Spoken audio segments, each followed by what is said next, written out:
Multan art gallery کے زیر انتظام محترمہ شہناز نقوی کی خود نوشت جو گزر گئی وہ حیات ہے کی تقریب رونمائی شنگریلا گارڈنز کے خوبصورت میٹنگ ہال میں منعقد کی گئی۔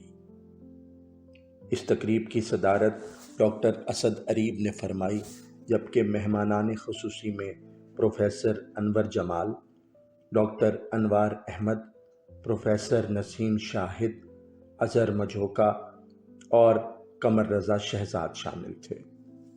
نظامت کے فرائض شاکر حسین شاکر نے انجام دیے۔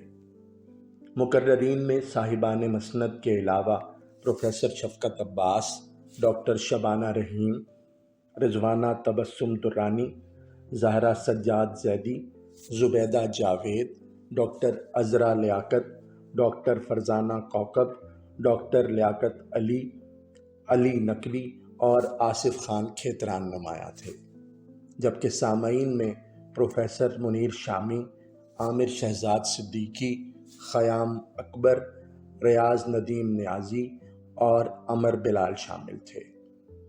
تقریب کا آغاز تلاوت کلام پاک اور نعت رسول مقبول صلی اللہ علیہ وآلہ وسلم سے ہوا، جس کی سعادت ملتان آرٹ گیلری کے روح رواں محمد مختار علی کو حاصل ہوئی۔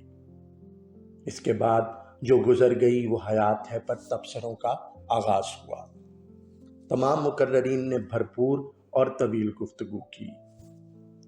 آخر میں پرتکلف کھانوں سے مہمانوں کی خاطر تواضع کی گئی اور یہ خوبصورت شام اختتام پذیر ہوئی۔